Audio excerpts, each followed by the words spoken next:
Hotels కావచ్చు, Radisson hotel, అంతేకాకుండా Gachibowli flyover, మరోవైపు నానక్రామ్ కూడా ఈ యొక్క చుట్టుపక్కల ప్రాంతాలంతా కూడా ఈ యొక్క ట్రాఫిక్ సంబంధించి సమస్యతో వాహనదారులు ఉక్కిరి బిక్కిరవుతున్నారు. ఎందుకంటే ఇప్పుడే వారి ఉద్యోగాలు సంబంధించి సమయం అయిపోయింది, ఇక్కడి నుంచి ఇంటికి వెళ్ళాల్సిన ఆ సమయం కూడా ఏర్పడిన నేపథ్యంలో వారంతా కూడా ఈ యొక్క వాహనాల్లో వెళ్తున్న క్రమంలో చూస్తే మాత్రం ప్రధానంగా దీనికి సంబంధించి పెద్ద ఎత్తున కూడా ట్రాఫిక్ సమస్య కూడా మనకు కనిపిస్తుంది. అయితే ఈ నేపథ్యంలో చూస్తే ప్రధానంగా Panjagutta, Banjara Hills, Jubilee Hills, Madhapur, Jubilee road number 44, 45 తదితర ప్రాంతాల్లో కూడా దీనికి సంబంధించి కూడా పూర్తిగా ట్రాఫిక్ మాత్రము ఆగిపోయిన పరిస్థితి కూడా చూస్తున్నాము. మరోవైపు చూస్తే మాత్రము ట్రాఫిక్ పోలీసుల యొక్క పూర్తిగా దీనికి సంబంధించి ట్రాఫిక్ క్లియర్ కావాలంటే కూడా దాదాపు 2 నుంచి 3 గంటల సమయం పడుతుందని చెప్పి కూడా ప్రధానంగా దీనికి సంబంధించి కూడా వారు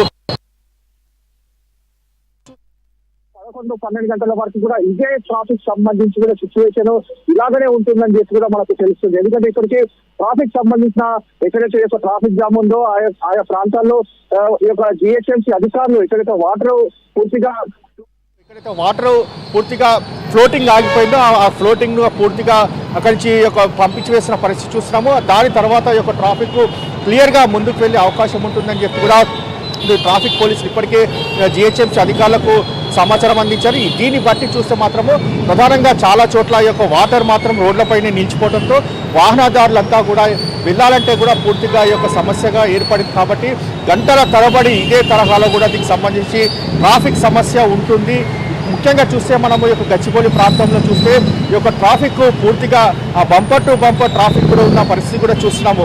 వాహనదారులు మాత్రము దీనిపైన చాలా అసహనంగా వ్యక్తం చేస్తున్నారు. ఎందుకంటే ట్రాఫిక్ పోలీసులు ఎక్కడున్నారో తాము గంటల తరబడి కూడా దీనికి సంబంధించి ఈ యొక్క పూర్తిగా ఈ యొక్క వాహనాలతో తాము చాలా సమస్యగా ఉన్నామని చెప్పి కూడా ప్రధానంగా దీనికి సంబంధించి వారు చెప్తున్నారు. కానీ ట్రాఫిక్ పోలీసులు మాత్రం కొన్ని చోట్ల రోడ్లపైన ఉన్నారు, చాలా చోట్ల మాత్రం లేరని చెప్పి కూడా దీనికి సంబంధించి మనకు తెలుస్తుంది.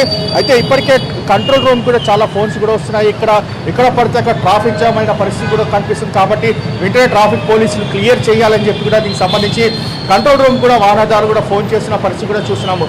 మొత్తానికి ఓవరాల్గా చూస్తే మాత్రము ఐక్య వద్ద మాత్రము చాలా పెద్ద ఎత్తున ట్రాఫిక్ ఉంది. దాదాపు 2 నుంచి 3 గంటల సమయం పడుతుంది ఒక వాహనం మూవ్ కావాలంటే. ఐక్య నుంచి ఇటు మాదాపూర్ రావాలంటే మినిమం ఒక 2 అవర్స్ సమయం తీసుకుంటున్న పరిస్థితి కూడా మనం చూసినాము. చాలా రోజుల నుంచి కూడా ఇదే సమస్య ఉంటుంది. వర్షం పడ్డప్పుడల్లా ఇదే ట్రాఫిక్ సమస్య ఉంటుంది. కానీ అధికారులు మాత్రం ఎందుకు పట్టించుకోవట్లేదు అనేది మాత్రము ప్రధానంగా ఇటు వాహనదారులు కూడా చెప్తున్న పరిస్థితి కూడా చూసినాము. ఓవరాల్గా మాత్రము ప్రధానంగా ఇక్కడ చూస్తే ఈ వ్యూలో చూస్తే మాత్రం దాదాపు 4 నుంచి 5 కిలోమీటర్ల ట్రాఫిక్ కూడా ఉంది. అయితే ఒక ట్రాఫిక్ మూవ్మెంట్ కూడా చాలా స్లోగా ఉంది. చాలా స్లోగా ఉండడం వల్ల వాహనదారులకు సంబంధించి కూడా తీవ్ర ఇబ్బందులు కూడా పడుతున్న పరిస్థితి చూస్తున్నాము. ఇదే యొక్క రోడ్లోనే ఇప్పుడు దీనికి సంబంధించి ఇటు బస్సులు కూడా పూర్తిగా ఇక్కడనే ఎక్కిపోయాయి. ఒక ట్రాఫిక్ సమస్య ఉంది. కాబట్టి వెంటనే ట్రాఫిక్ పోలీసులు ఇప్పటికైనా దీనికి సంబంధించి కూడా ట్రాఫిక్ని క్లియర్ చేసే త్వరగా ఇంటికి వెళ్తామని చెప్పి కూడా వాహనదారులు కూడా చెప్తున్న పరిస్థితి చూస్తున్నాము. ఓవరాల్గా ఈ యొక్క ట్రాఫిక్ జామ్ మాత్రము రాత్రి 11 నుంచి 12 గంటలు అయితే కానీ క్లియర్ కాదని చెప్పి కూడా మనకు తెలుస్తుంది. అయితే ఇప్పటికే వాతావరణ శాఖ అధికారులు ఎల్లో అలర్ట్ జారీ చేశారు. ఈ నెల 23 వరకు కూడా తెలంగాణ వ్యాప్తంగా భారీ నుంచి అతి భారీ వర్షాలు కురిసేటువంటి అవకాశం ఉంది అని చెప్తున్నటువంటి నేపథ్యంలో ఈ ముందు రాబోయేటువంటి 4 రోజుల వర్షాన్నైనా తట్టుకునేలాగా ట్రాఫిక్ ఇంత భారీ స్థాయిలో జామ్ అవ్వకుండా ట్రాఫిక్ పోలీస్ శాఖ అధికారులు ఏదైనా ముందస్తు చర్యలు తీసుకునేటువంటి అవకాశం ఉందంటారు? అయితే ఇప్పటికే దీనికి సంబంధించి వాతావరణ శాఖ ఇప్పటికే దీనికి సంబంధించి సమాచారం కూడా ఇచ్చింది.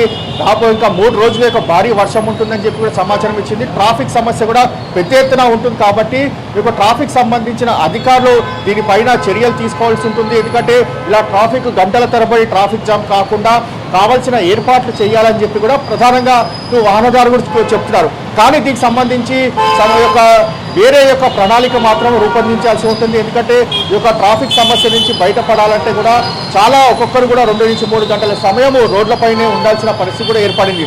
కానీ ట్రాఫిక్ పోలీసులు మాత్రం దీనికి ప్రత్యామ్నాయ మార్గము ఏ విధంగా ఉంటుంది అనేది మాత్రం వేచాల్సిన పరిస్థితి కనిపిస్తుంది. దీనిపైన ఇప్పటికైతే ట్రాఫిక్ పోలీసులు ప్రత్యామ్నాయ మార్గాలను దీనికి సంబంధించి ఎక్కడ కూడా ఇక రిలీజ్ చేయలేని పరిస్థితి ఉంది. కాబట్టి కంపల్సరీగా ఎవరైనా యొక్క భారీ వర్షం పడితే మాత్రం ఎవరు కూడా బయటికి రావద్దనేది మాత్రం ప్రధానంగా ఇక్కడ చెప్తున్న పరిస్థితి కూడా చూస్తున్నాము. ఓవరాల్గా ఈ యొక్క సిచ్యువేషన్ మాత్రము పూర్తిగా ట్రాఫిక్ జామ్తో పూర్తిగా ప్రయాణికులంతా కూడా అస్తవ్యస్తంగా ఏర్పడింది. ప్రయాణికులు కూడా చాలా తీవ్ర ఇబ్బందులు పడుతున్న పరిస్థితి కూడా చూస్తున్నాము. ముఖ్యంగా సైబరాబాద్ లిమిట్స్ ఐటీ కారిడార్ కాబట్టి ఐటీ కారిడార్లో ఉద్యోగులు పెద్ద ఎత్తున అంతా కూడా బయటికి ఇళ్లకి వెళ్ళాలంటే చాలా సమయం పడుతుంది. కాబట్టి దీనికి సంబంధించి ముఖ్యంగా ఐటీ కారిడార్ వైపు పోలీసులు కావచ్చు, ట్రాఫిక్ పోలీసులు కావచ్చు, ఎక్కువ మొత్తంలో ఉండి మాత్రం సమస్యను చాలా క్లియర్గా చేస్తే బాగుంటుందని చెప్పి కూడా ఐటీకి సంబంధించిన ఉద్యోగులు కూడా కోరుతున్న పరిస్థితి చూస్తున్నాము. ఓవరాల్గా ఈ యొక్క సిచ్యువేషన్ మాత్రము ఈ విధంగానే ఉంది. అయితే రాత్రి 10 తర్వాతనే ఈ యొక్క సిచ్యువేషన్ కంట్రోల్కి వచ్చే అవకాశం కూడా కనిపిస్తుందని చెప్పి కూడా ట్రాఫిక్ పోలీసులు అంటున్నారు. Right, thank you Pawan.